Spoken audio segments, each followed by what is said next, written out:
नमस्कार दोस्तों।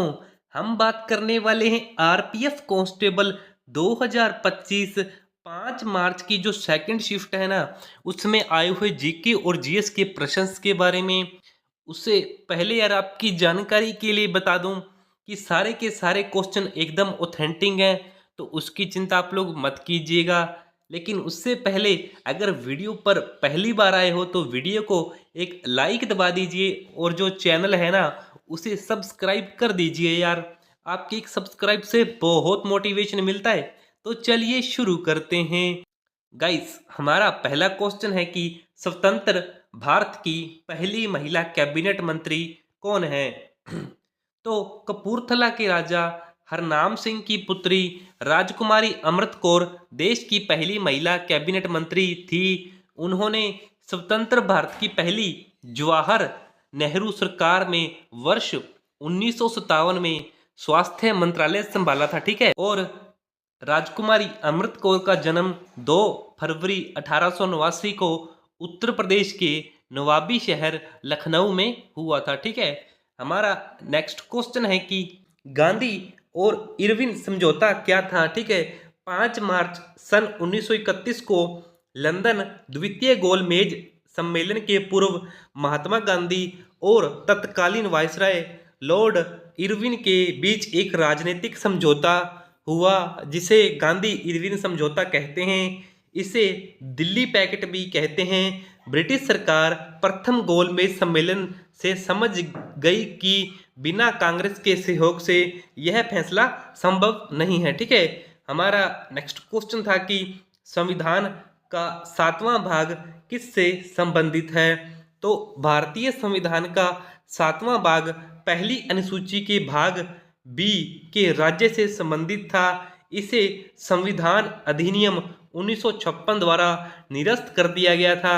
यह संविधान का एकमात्र ऐसा भाग था जिसे पूरी तरह से हटा दिया गया था, ठीक है। हमारा नेक्स्ट क्वेश्चन है कि वेदों की ओर लौट चलो, यह नारा किसने दिया था? तो वेदों की ओर लौट चलो का नारा स्वामी दयानंद सरस्वती ने दिया था। वे आधुनिक भारत के चिंतक और आर्य समाज के संस्थापक थे, ठीक है। और उनसे जुड़े हुए कुछ इंपॉर्टेंट फैक्ट देख लीजिए, जैसे कि उनका जो जन्म है वो 12 फरवरी 1824 को गुजरात के टंकारा शहर में हुआ था। और उनका बचपन का नाम मूलशंकर था। उन्होंने वेदों के प्रचार प्रसार के लिए मुंबई में आर्य समाज की स्थापना की। उन्होंने स्वराज्य का भी नारा दिया था, ठीक है। और उन्होंने सत्यार्थ प्रकाश और ऋग्वेद भाषा जैसी किताबें भी लिखी थी, ठीक है। हमारा नेक्स्ट क्वेश्चन है कि 1857 की क्रांति में लुधियाना से नेतृत्व किसने किया था? तो 1857 के विद्रोह में दिल्ली के स्थानीय शासक नाना साहिब ने विद्रोहियों का नेतृत्व किया था। नाना साहिब अपनी संपत्ति पर ब्रिटिश कब्जे से पीड़ित थे, ठीक है।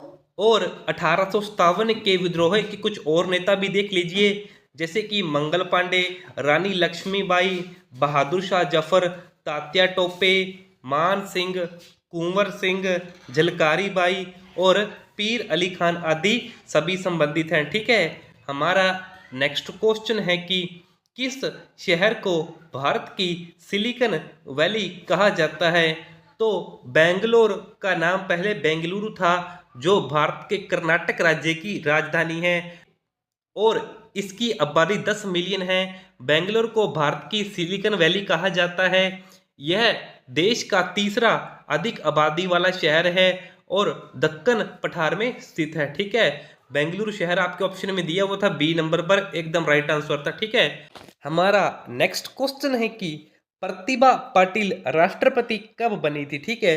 तो 19 जुलाई 2007 को हुए चुनाव में पाटिल ने जीत हासिल की थी। उन्होंने लगभग 2/3 वोट हासिल किए थे और 25 जुलाई 2007 को भारत की 12वीं राष्ट्रपति बनी थी, ठीक है। जो इस पद पर आसीन होने वाली पहली महिला थी। तो यहाँ से भी क्वेश्चन पूछ सकता है कि पहली महिला राष्ट्रपति कौन थी? तो वो थी प्रतिभा सिंह पाटिल, ठीक है। हमारा नेक्स्ट क्वेश्चन है कि सागा दावा किस राज्य का त्योहार है? तो सागा देवा जो त्योहार है ये सिक्किम राज्य में मनाया जाता है। यह सिक्किम के सबसे बड़े और प्रसिद्ध त्योहारों में से एक है, ठीक है। इसे ट्रिपल ब्लेस्ड फेस्टिवल के नाम से जाना जाता है। यह महायान बौद्ध धर्म के अनुयायियों के लिए महत्वपूर्ण और पवित्र स्थान है, ठीक है। और सागा देवा त्योहार से जुड़ी हुई कुछ खास बातें जान लीजिए, जैसे कि यह त्योहार बौद्ध चंद्र कैलेंडर के चौथे महीने में मनाया जाता है। इस महीने में अलग अलग मठाओं में प्रार्थनाएं की जाती हैं। तिब्बती कैलेंडर के चौथे महीने की पूर्णिमा को यह उत्सव मनाया जाता है, ठीक है। हमारा नेक्स्ट क्वेश्चन है कि तुलसीदास की रचनाएं कौन सी हैं?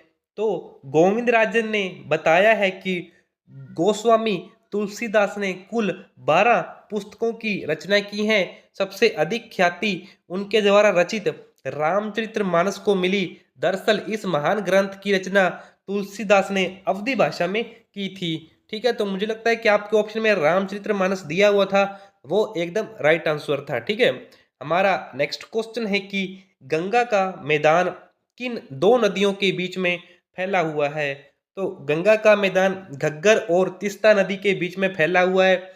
यह उत्तरी मैदान का सबसे बड़ा भाग है। यह मैदान दिल्ली से कोलकाता तक लगभग 3.7 लाख वर्ग किलोमीटर में फैला हुआ है, ठीक है। और इससे जुड़ी हुई कुछ खास बातें, जैसे कि यह मैदान मिट्टी, खाद, रेत और बजरी के मिश्रण से बना हुआ है। यह चतुष्कोणीय जलोढ़ की विशेषता रखता है। इसमें हरियाणा, दिल्ली, यूपी, बिहार, झारखंड का कुछ हिस्सा और पश्चिम बंगाल के भी कुछ हिस्से शामिल हैं, ठीक है। हमारा नेक्स्ट क्वेश्चन है कि पुलकिट झील किस राज्य में है? तो पुलकिट झील आंध्र प्रदेश और तमिलनाडु के बीच में स्थित है।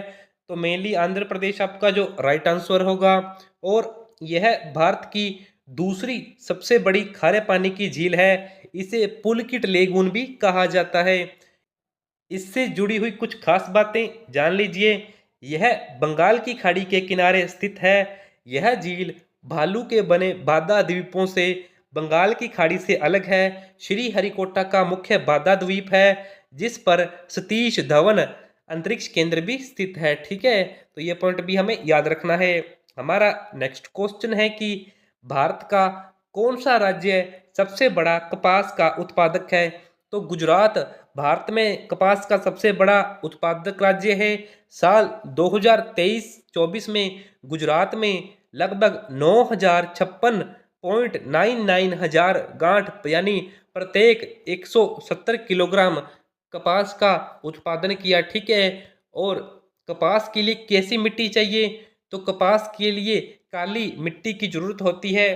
कपास की फसल को आर्द्र जलवायु की जरूरत होती है, जो कि मेनली गुजरात और राजस्थान के इलाके में पाया जाता है, ठीक है। हमारा नेक्स्ट क्वेश्चन है कि ग्लोबल इंडोवेशन इंडेक्स में भारत की रैंक क्या थी?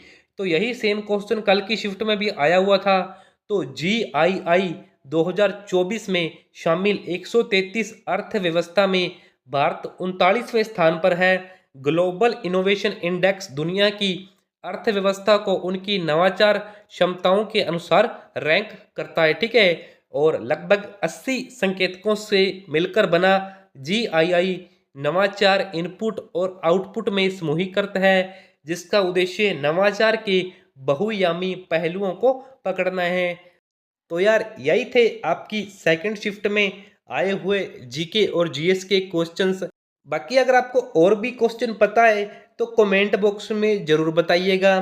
बाकी अगर आपको वीडियो अच्छी लगी तो वीडियो को एक लाइक दबा दीजिए और जो चैनल है ना उसे सब्सक्राइब कर दीजिए यार। आपके एक सब्सक्राइब से बहुत मोटिवेशन मिलता है, तो कर देना यार। बाकी अगर आपको पीडीएफ चाहिए ना तो कमेंट कर दीजिए, पीडीएफ टेलीग्राम चैनल का लिंक मिल जाएगा, वहां से फ्री ऑफ कॉस्ट सारी पीडीएफ डाउनलोड कर लीजिएगा, ठीक है। बाकी यार सब्सक्राइब कर देना। Thank you.